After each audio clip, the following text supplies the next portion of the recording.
نیزے تھیں، زیرہ تھیں، تلواریں تھیں، وہ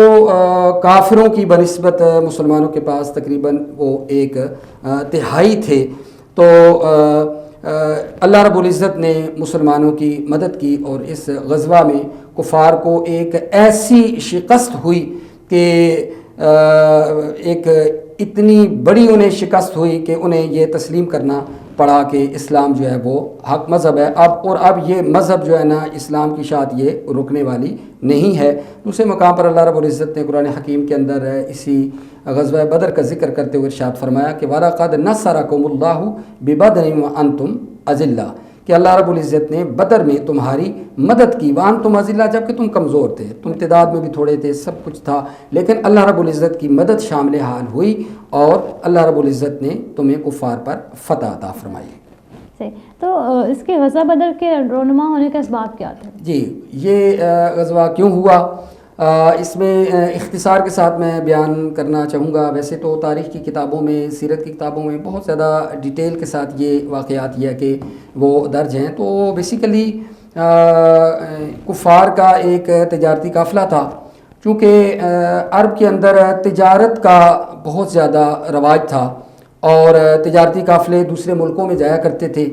اور وہاں سے تجارت کر کے یہاں کا مال وہاں بیچتے، وہاں سے خرید کر ادھر لایا کرتے تھے، تو تجارت کا ایک سلسلہ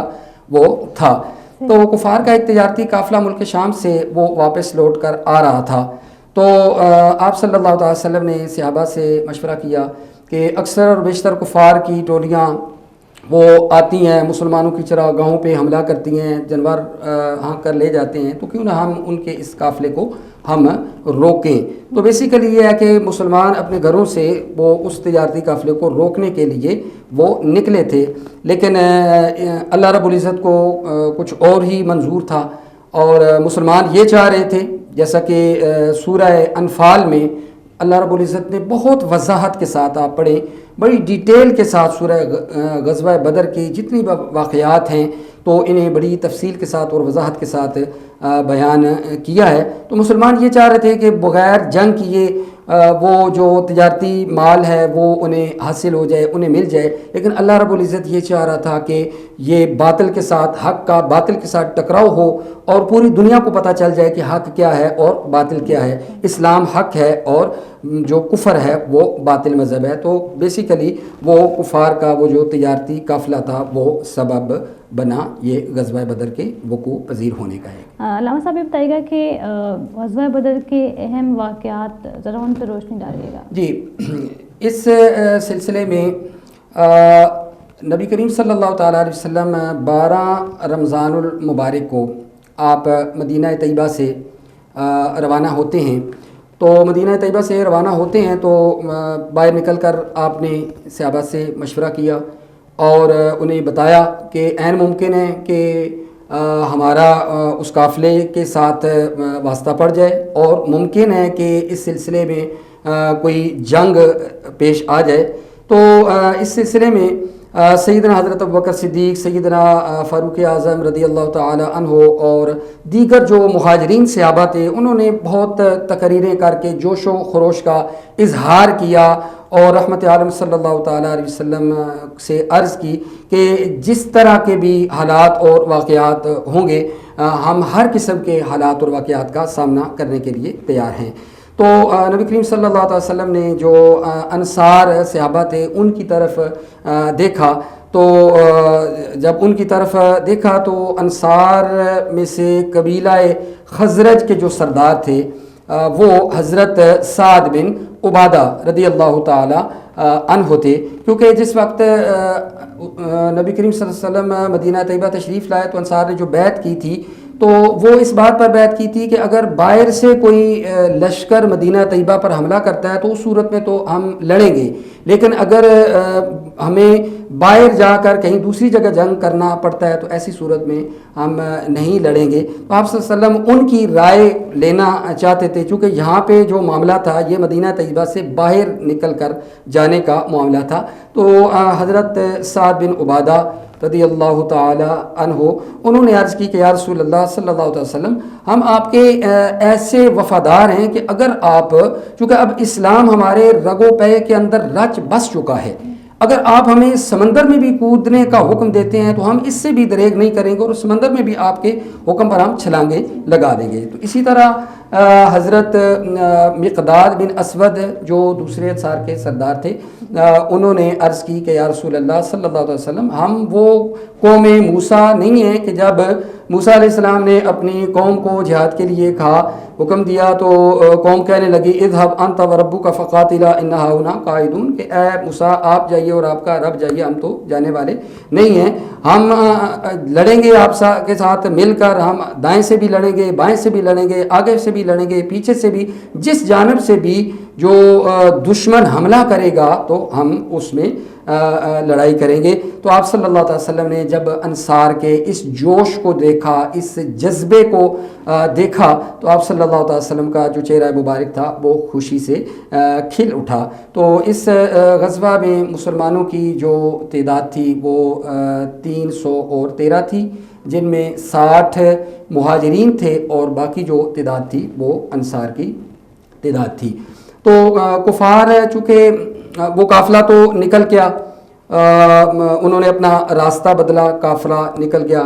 ادھر مکہ کے اندر۔ جب کفار قریش کو یہ پتہ چلا، اس چیز کی خبر ملی، ایک بہت بڑا لشکر جرار تیار کیا گیا اور اختصار کے ساتھ وہ بدر کے میدان میں وہ لوگ پہلے پہنچ گئے اور انہوں نے اپنے اپنے جہاں جہاں خیمے لگانے تھے اچھی اچھی جگہوں پر انہوں نے قبضہ کر لیا۔ تو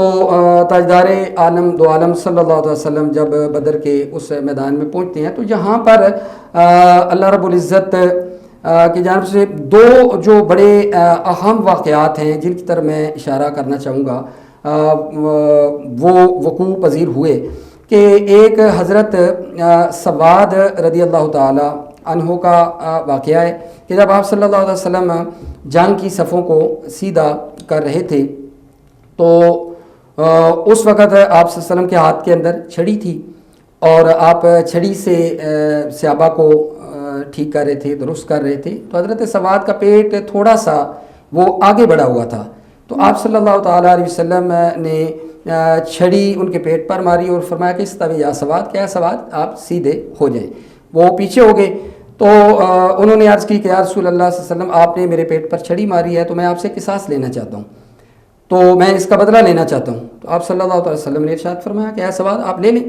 تو چنانچہ آپ صلی اللہ علیہ وسلم نے اپنا پیراہن جو تھا وہ اٹھایا، تو جب وہ اٹھایا تو اب حضرت سواد رضی اللہ تعالیٰ عنہ کا آپ ذرا جذبہ عشق دیکھیے، جذبہ محبت دیکھیے، حضور کی ذات کے ساتھ والہانہ تعلق جو تھا، وارفتگی کا جو ایک ہر بندہ مومن کا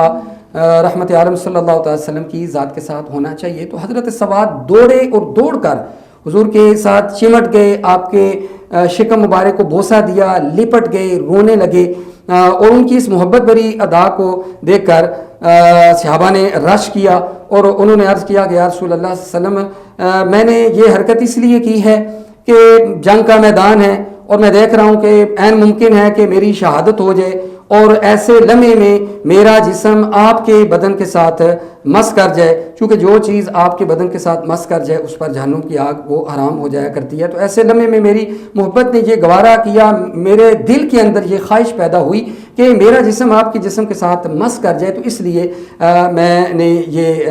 عرض کی ہے، تو چنانچہ میں اپنا قصاص جو ہے یہ معاف کرتا ہوں۔ تو یہ ایک محبت کی بات تھی اور اس سے ہمیں یہ سبق ملتا ہے کہ نبی کریم صلی اللہ تعالیٰ علیہ وسلم کے جو صحابہ تھے ان کا حضور کی ذات کے ساتھ کتنا پیار کا رشتہ تھا، کتنا محبت کا رشتہ تھا، اور ہر بندہ مومن کو رحمت عالم صلی اللہ تعالیٰ علیہ وسلم کے ساتھ ایسا ہی ایمان کا رشتہ، محبت کا رشتہ، پیار کا رشتہ یہ ہونا چاہیے۔ یہی ہمارے ایمان ہے، یہی ایمان کی جان ہے۔ دوسرا جو اہم واقعہ وہ عہد کی پابندی، وعدے کی پابندی کے حوالے سے اس جنگ میں پیش آیا۔ حضرت حذیفہ بن یمان اور اس کے ساتھ ساتھ حضرت ابی حسیل رضی اللہ تعالیٰ عنہما، یہ مسلم شریف کی حدیث ہے، آپ دونوں کہیں سے آ رہے تھے، کفار نے انہیں راستے میں روک لیا اور انہیں کہا کہ تم مسلمانوں کی مدد کرنے کے لیے جا رہے ہو، تو ان دونوں نے وعدہ کیا کہ ہم جنگ میں شریک نہیں ہوں گے، ان کی مدد نہیں کریں گے، چنانچہ کفار نے انہیں چھوڑ دیا۔ جب یہ لشکر کے ساتھ آ کر ملے تو نبی کریم صلی اللہ علیہ وسلم کو انہوں نے ساری داستان بیان کی کہ ہم نے کفار سے یہ عہد کیا ہے کہ ہم جنگ میں شریک نہیں ہوں گے. تو آپ صلی اللہ تعالیٰ علیہ وسلم نے ارشاد فرمایا کہ تم چونکہ کفار کے ساتھ وعدہ کر کے آئے ہو، لہٰذا ایسی صورت میں ہم عہد کی پابندی کریں گے. جنگ کا یہ میدان کہ جہاں پر ایک ایک شخص کی بڑی قدر و منزلت ہے، بڑی قدر و قیمت ہے، تو ایسے لمحے میں نبی کریم صلی اللہ تعالیٰ علیہ وسلم نے کفار کے ساتھ کیے ہوئے اس وعدے کی پابندی کا درس دیا، اور اس ضمن میں آپ نے اپنے قیامت تک کے آنے والے جو امتی ہیں ان کے ساتھ وعدوں کی پابندی کا درس دیا کہ اگر مشکل سے مشکل بھی معاملات ہوں اور حالات واقعات ہوں، اگر تم نے کسی قوم کے ساتھ، کسی جماعت کے ساتھ کوئی وعدہ کیا ہے تو تمہیں چاہیے کہ تم اپنے اس وعدے کی پابندی کرو اور ایفائے عہد کرو. تو بہت سارے واقعات ہیں، ان میں سے یہ ایک دو واقعات جو تھے یہ میں نے آپ کے سامنے یہ پیش کیے. صحیح. علامہ صاحب بتائیے کہ جنگ سے قبل جو رسول صلی اللہ علیہ وسلم نے دعا مانگی تھی وہ کیا تھی؟ جی، میدان جنگ میں نبی کریم صلی اللہ علیہ وسلم کے لیے ایک عریش یعنی ایک چھپر وہ بنایا گیا تھا. کو جنگ سے ایک روز قبل آپ صلی اللہ علیہ وسلم رات کو وہاں پر گڑ گڑا کر اللہ کی بارگاہ کے اندر روئے، اور قرآن نے سورہ انفال میں اس کا ذکر کیا کہ اذ تستغیثون ربکم فاستجاب لکم انی ممدکم بالف من الملائکۃ مردفین. نبی کریم صلی اللہ علیہ وسلم اللہ کی بارگاہ کے اندر التجا کر رہے ہیں کہ یا باری تعالیٰ، آج یہ جو مٹھی بھر مسلمان ہیں تیرے نام کی سربلندی کے لیے اپنے گھروں سے یہ نکل پڑے ہیں اور یہاں پر جمع ہوئے ہیں، اے اللہ ان کی تو مدد فرما، غیب سے مدد فرما. آج اگر ان کی تو نے مدد نہ کی تو کہیں ایسا نہ ہو کہ کل روئے زمین پر تیرا نام لینے والا کوئی باقی نہ رہے. تو گڑ گڑا کر آہو زاری کے اندر ڈوبی ہوئی بہت ساری آپ صلی اللہ علیہ وسلم نے دعائیں کی. تو سیدنا صدیق اکبر رضی اللہ تعالی عنہ کہ جو دربان کا کام کر رہے تھے اور اس عریش کی حفاظت کا ذمہ وہ ان کا تھا، انہوں نے جب دیکھا کہ رحمت عالم صلی اللہ علیہ وسلم انتہائی آہوزاری اور گڑ گڑا کے کر اللہ کی بارگاہ کے اندر رو رہے ہیں اور دعائیں کر رہے ہیں، اور آپ کے جو دوش مبارک ہیں اس سے چادر گر جاتی ہے، تو انہوں نے چادر اٹھائی، حضور کے دوش مبارک پر رکھی اور عرض کی یا رسول اللہ صلی اللہ علیہ وسلم، یقیناً اللہ رب العزت اپنا وعدہ پورا فرمائے گا جو اس نے مسلمانوں سے آپ سے وعدہ کیا ہے، اور اس کی نصرت شامل حال ہوگی. چنانچہ اللہ رب العزت نے ملائکہ کے نزول کی بشارت دی. پہلے 1000 فرشتوں کا بتایا گیا کہ 1000 فرشتے تمہاری مدد کے لیے آئیں گے، پھر 3000 فرشتے، اور پھر اس کے بعد 5000 فرشتے ان کے نزول کی بشارت دی گئی ہے. اچھا، اس کے ساتھ علامہ صاحب بتائیے گا کہ غزوہ بدر میں اللہ تعالیٰ نے مسلمانوں کی مدد کیسے کی اور قیدیوں کے ساتھ کیا معاملہ کیا؟ جی، مدد کا تو جیسے میں نے عرض کیا، ایک تو نزول ملائکہ تھا، ملائکہ کا نازل ہونا، اور یہ جس وقت یہ غزوہ ہوا تو اس وقت شیطان بھی وہاں پہ آیا، اور شیطان نے کفار کو ان کے جو اعمال تھے وہ مزین کر کے دکھائے. قرآن نے اس کا بھی ذکر کیا پارہ نمبر 10 کے اندر کہ وَإِذْ زَيَّنَ لَهُمُ الشَّيْطَانُ أَعْمَالَهُمْ وَقَالَ لَا غَالِبَ لَكُمُ الْيَوْمَ مِنَ النَّاسِ وَإِنِّي جَارٌ لَكُمْ فَلَمَّا تَرَاءَتِ الْفِئَتَانِ نَكَصَ عَلَىٰ عَقِبَيْهِ وَقَالَ إِنِّي بَرِيءٌ مِّنكُمْ إِنِّي أَخَافُ اللَّهَ رَبَّ الْعَالَمِينَ. کہ شیطان نے ان کو ان کے اعمال مزین کر کے دکھائے اور کہنے لگا کہ لا غالب لکم اليوم من الناس، آج کے دن تم پر کوئی غالب نہیں آ سکتا، وَإِنِّي جَارٌ لَكُمْ، میں تمہارا ساتھی ہوں، تمہارا حمایتی ہوں. فَلَمَّا تَرَاءَتِ الْفِئَتَانِ، جب دونوں لشکر آپس میں گروہ گتھم گتھا ہوئے، نَكَصَ عَلَىٰ عَقِبَيْهِ، تو پیٹ پھیر کر بھاگا، نَكَصَ عَلَىٰ عَقِبَيْهِ وَقَالَ إِنِّي بَرِيءٌ مِّنكُمْ، اور کہنے لگا کہ میں تم سے بری ہوں، بیزار ہوں، میرا تمہارے ساتھ کوئی تعلق نہیں ہے، کیونکہ میں وہ چیز دیکھ رہا ہوں جو تم نہیں دیکھ رہے. انی اخاف اللہ، مجھے اللہ سے ڈر لگتا ہے. چونکہ اسے نظر آ رہا تھا فرشتے قطار در قطار آ رہے تھے اور فوجوں کی فوجیں اتر رہی تھیں اور مسلمانوں کی مدد ہو رہی تھی، اور